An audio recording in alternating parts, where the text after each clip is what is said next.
Straight into the roof of the net. Nice one. Straight down the middle. So a good performance. Hello and welcome to Firstpost. I'm Rupha Ramani. Let's get started.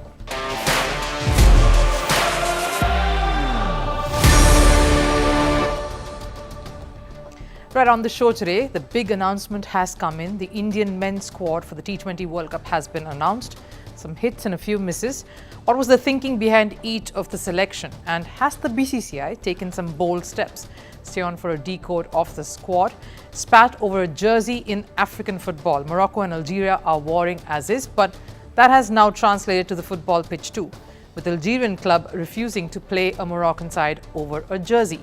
Stay to know more. And is this the year of the OGs exiting NBA? No Lebron James, Kevin Durant and Steph Curry in the playoffs for the first time since 2005. All of that heading your way. But first, a look at the headlines in Sports 360. In tennis, former men's world number one Rafael Nadal has entered the round of 16 at the Madrid Open.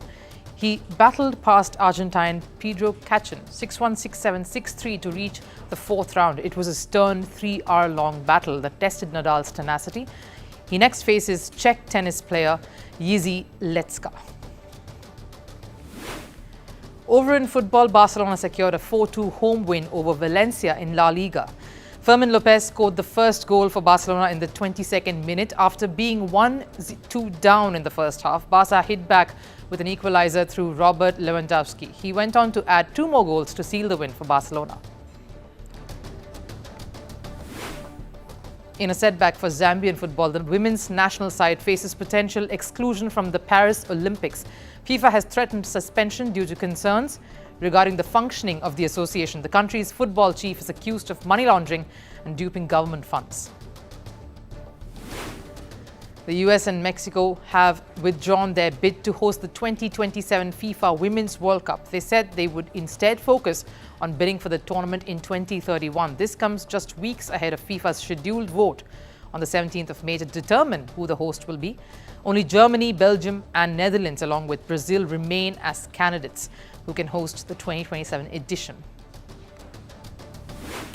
And India beat reigning Olympic champion South Korea 5-1 in the Archery World Cup. Team India clinched the gold in the men's team recurve category. The trio of Dheeraj Bomadevara, Praveen Jadhav and Tarundeep Rai represented India. This was India's first gold in archery at a World Cup in 14 years.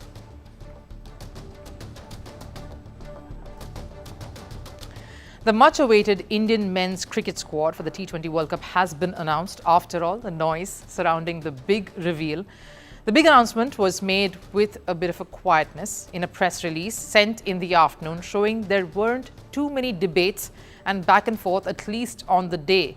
That largely this was a unanimous call and they saw eye to eye on various key talking points. So there are quite a few takeaways from that announcement. Before we get to it, here's a look at the 15-man squad, those who made it. They will be on that flight to take on the world in a month from now at the USA and West Indies. So what are the large talking points? First up, I have to say that there has been some mixed signals when it comes to picking the squad. Certain decisions have been made, keeping the pedigree, the experience and the weight that this particular brings to the equation and the table. And then there are a few picks still that show some level of recency bias. I'll get to those in just a bit. Let's start at the top. Rohit Sharma is captain. No surprises there. After the secretary of the BCCI announced him as captain some months ago, there was going to be something awfully wrong to go down for that not to happen or carry forward. But the next one is the biggie, Hardik Pandya as vice captain. He will be a support cast, provide that assistance to Rohit Sharma, who he in fact displaced and replaced in the Mumbai franchise at the IPL. An interesting development there. So clearly, they have not seen what has happened at the Premier League because Hardik has been at patchy form. He has not bowled too many overs as well, and his batting has not had too many wow moments to write home about. So what the board is in fact saying here are two things. They have faith in his abilities regardless of what has gone down over the last few weeks. And they believe that he will repose that faith that they are showing on him. Super bold and clear, calm selection here, if you ask me. It is easy to get taken in and taken away by all the noise, but a very calm and composed call by the selection committee to give him that responsibility and get him into that squad. Let's look at the other picks when it comes to the batting. Who is in? Virat Kohli. No surprises again. When you have Rohit Sharma there helming affairs, there is little to no way that you can't pick a Virat Kohli, especially after he's had some good, serious knocks in the IPL, and this in fact could be one of the last World Cups that the two play together. In fact, he even sent out a bit of a strong message to all his critics after that last game that Bengaluru won over the weekend. I think all the people who talk about strike rates and me not playing spin well are the ones who love talking about this stuff. But for me, it's about winning the game for the team. And there is a reason you have done this for 15 years. You have won games for your team. And I'm not quite sure if you have not been in that situation yourself to sit and speak about the game from a box. Sharp words there, and obviously the board thinks so too. They're siding with him on this one. Yashasvi Jaiswal, the youngster, makes it to the squad. He's a brilliant talent, and at the top of the order, he's probably that one big hitter who can strike and strike big, what the T20 format demands now. The most interesting thing to see, though, would be who comes out to bat alongside Rohit Sharma, because he's opening for sure. I would want to see Jaiswal there. He's an impact player and he can easily put the pressure right back on the opposition bowlers. He's fearless and plays the most intense brand of T20 cricket that we see right now as the game has evolved. His inclusion has obviously meant the reserves for Shubman Gill, understandably so. Who else makes it then on the basis of faith and pedigree? Ravindra Jadeja. He's had a very quiet IPL when it comes to the performance with the bat in particular, something you do not expect given you are in as an all-rounder. The board, though, feels Jadeja is a big match player and he will come good when the chips are down. What about the big hits and misses? I'm most thrilled and ecstatic to see the return of two men who've been instrumental in their team's success in IPL, yes, and also in India colours in the past, Sanju Samson and Yuzvendra Chahal. The board has made a very heartening call here to bring them both back. That means Chahal edges out Ravi Bishnoi, who would have come close, and given the way he has been bowling, that would have been a bit of a discussion there. And of course, KL Rahul has been edged out. Sanju pushing him out. It has to do with the position that the two are batting at when it comes to the IPL. Sanju Samson performing in the middle order, giving the selectors more option, a sense of flexibility if he does get a go into the playing 11. KL Rahul has been opening for Lucknow, and no doubt he's been doing well in that role, but it's a role that is chock-a-block right now with too many opening options that is in that squad that's already been picked. The best part was that last game when Rajasthan beat Lucknow, and the man to score the winning runs for Rajasthan was Sanju Samson, who scored a fiery, fast-paced half-century and let out a massive roar as he did so. We literally don't see him wearing his emotions and showing it out so explicitly, prompting everyone to think, what more did Sanju Samson need to do, and has he done enough to seal that spot for the World Cup as a backup keeper bat? Which he clearly has. And cricket expert Sanjay Manjrekar said exactly this when we spoke to him just last week as we were building up to what the possible World Cup squad would look like, that he wished the selectors would not forget Sanju Samson and Chahal in particular. That is Sanju Samson with his consistency, maturity, and when he's playing and he's on song, India need that kind of a player in their T20 team. And Chahal, I think very rarely do you see somebody holding the purple cap. That's the number of wickets, that's quantity of wickets, but with it, the quality of wickets that he's taken as well. So he's another guy who should be in contention for the spinner spot. Looking at the whole squad, who are the other predictable and notable selections? Suryakumar Yadav, Jasprit Bumrah, Kuldeep Yadav and Mohammad Siraj. They believe in what these players bring to the table, despite a few of them having a rather quiet last few weeks. But the big hit that indicates a bit of recency bias has to be the selection of Shivam Dube, the massive six-hitter who's had a phenomenal turnaround in Chennai Super Kings. And that's nudged out someone like a Rinku Singh, a Tilak Verma and few others who've been on the fringe for this slot. Because although Dube is an all-rounder, he has not bowled at all in this league, obviously given the impact player rule, but the board believes he has shown great promise and he must feature in their plans. Now I've saved the big one for the last, Rishabh Pant. How heartening a sight it will be to see him play a World Cup. He's earned that place after coming back from a near-death car crash to come back into the Premier League as captain, batter and wicket-keeper. Sure, he started slow and looked a bit patchy, but what a climb it has been, and he's steadily only looked better than his last performance consistently. So largely a big tick from me for the selection. There are parts where they have gone for the predictable, but they have rewarded merit and grit where it's mattered. There have been a few bold calls here, and here's hoping that the squad that they've picked will play just as bold when it comes to the tournament. All right, football is a very dramatic sport. We all know that. Football in Africa is, well, the drama knows no bounds there. There is great talent, skill, but of course, the drama and passion runs high. We saw that during the Africa Cup of Nations tournament. Today, we of course bring you fights over a jersey. For the second straight week, a match was called off, and at the heart of that was a jersey. Sounds rather timid and a bit silly, but no, at the center is a political storm, and football is just the latest casualty. The second leg of the CAF Confederation Cup semi-final between RS Berkane and USM Alger was also called off. USM Alger players refused to come out of their locker rooms to play the match, the second leg, after the scheduled kickoff. The reason: RS Berkane's jersey and a map of the disputed territory of Western Sahara, a border around 1,242 mile long separating Algeria and Morocco in Western Sahara has been the source of conflict for many years now.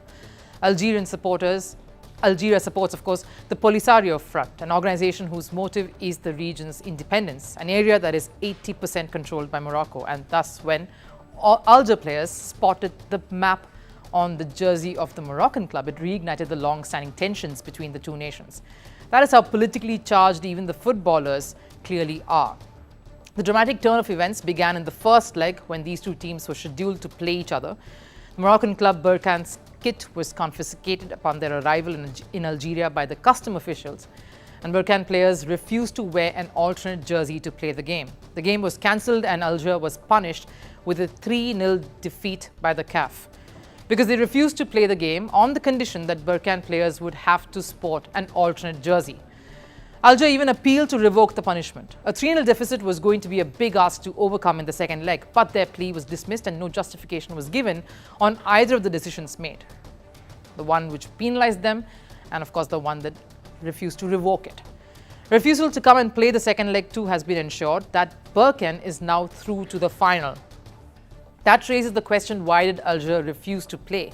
Berkane has used the same jersey through their season. They've used it in the past and they've worn similar jerseys across other African competitions. And no other country objected to it. Obviously, Alger created a furore because this is a matter that hit home. The Moroccan club was displaying an area on the map that they feel is disputed territory and has no place on a team's sporting jersey. And here is the thing, FIFA's equipment regulations clearly says no kit that includes political statements or images should be worn. This, of course, raises many more questions. Why wasn't any objection made by CAF when Berkane was wearing the jersey through the season? Isn't it the Confederation's responsibility to put FIFA's regulation in order? Many former Algerian football players and media believe that Morocco has a lot of influence inside CAF, especially since Fouzi Legja is on its executive committee. Now, who's Legja? He is the Moroccan Football Federation president and also the former president of Berkane Football Club. So a conflict of interest straight away, and also could hold sway over proceedings in the committee. The rift between the two countries politically has clearly infiltrated football. Last year, the Moroccan national football team withdrew from the African Nations Championship, which was organized by Algeria. Due to political disputes between the countries, Morocco wasn't allowed to fly directly from their capital city.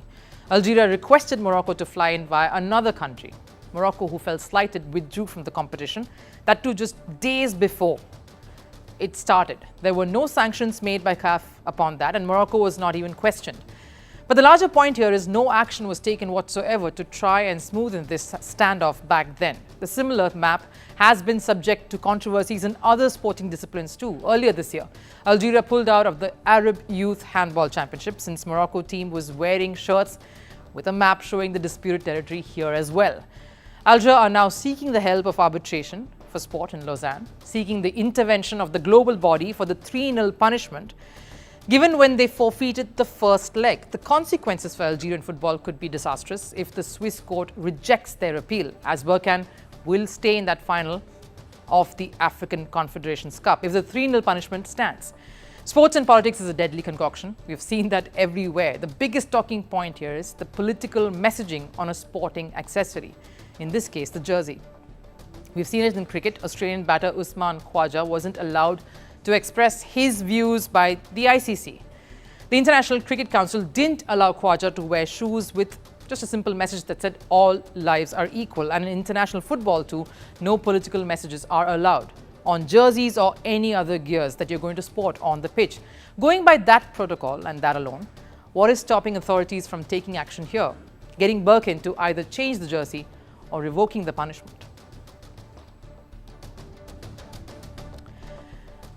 The NBA playoffs has seen a wild ride this year. We've witnessed some shocking upsets and the dawn of a new era, because we won't have the likes of Steph Curry, LeBron James, or even Kevin Durant in the second round of the NBA playoffs. Stephen Curry and the Golden State Warriors couldn't even qualify to start with. And then there's Kevin Durant and Phoenix Suns, who were swept aside by the Minnesota Timberwolves. And the biggest shocker of it all, LeBron James and the Los Angeles Lakers being dumped by the Denver Nuggets in a stunning upset. This will be the first time since 2005 that none of these three OGs will be part of the second round. And with young stars like Anthony Edwards, Luka Doncic and Shai Gilgeous-Alexander rising, is it time for the young blood to take center stage?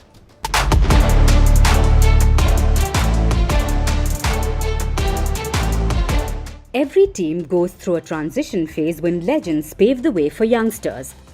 The NBA, or the National Basketball Association, is going through a similar transition phase as well. The NBA first-round playoffs saw the exit of the Phoenix Suns to a 4-0 series sweep by the Minnesota Timberwolves. With that ended Kevin Durant's run in the tournament. The biggest shocker came when LeBron James's Los Angeles Lakers were beaten by the Denver Nuggets 4-1 in the first round. And Stephen Curry's Golden State Warriors didn't even qualify for the first-round playoffs. This will be the first time since 2005 that the second round of the NBA will not see the presence of even one of the legendary trio. LeBron may be the only player from the early or mid-2000s who still played in the playoffs this time. Many others have faded and retired. His undying spirit, even at 39, has kept him going at the biggest stage. The King may claim that he can do anything that he's done in his 20s, but the truth is, the Lakers star seems to be running out of fuel to carry his team to the next stage. Stephen Curry seems to be in a similar situation too. Earlier this year, he wasn't a starter on the All-Star lineup. This was the first time in Curry's career that he had to come off the bench in an All-Star game. And his team, the Golden State Warriors, not even qualifying for the playoffs, has made the inevitable more daunting for Curry. I think about retirement all the time, but the thoughts stop because you got to get ready for the next game. And you know there's a routine and a cycle that goes that you embrace the now. Kevin Durant, on the other hand, has only missed 7 games this season, so he has plenty of high-level basketball still left in him. He's contracted with the Suns through at least the 2025-26 season, but there's no telling where his career will take him after that. The loss against the Minnesota Timberwolves was a wake-up call. But with the OGs out of the picture, it's clear that a new era is upon us in the NBA. It seems like the time has come to hand the torch to the league's rising stars, such as Luka Doncic and Shai Gilgeous-Alexander and Anthony Edwards. The first round also saw Luka Doncic carrying the Dallas Mavericks. Despite the star-studded lineup for the LA Clippers, the Mavericks are tied at 2-2. And we might see the exit of the Clippers if Luka Doncic continues to perform in clutch situations. And of course, the rise of Tyrese Haliburton at the Indiana Pacers is the cherry on the cake for the NBA. With the Pacers leading 3-1 against former champions the Milwaukee Bucks, Haliburton's rise is the story of the season. With so much young talent coming out at the biggest stage, the future of the NBA is in safe hands. Could this year then be the passing of the baton by the Big Three? Well, it sure looks like it.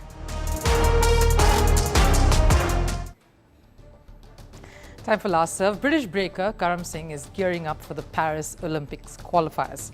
Watch the 26-year-old show some of his moves as he eyes an Olympics berth.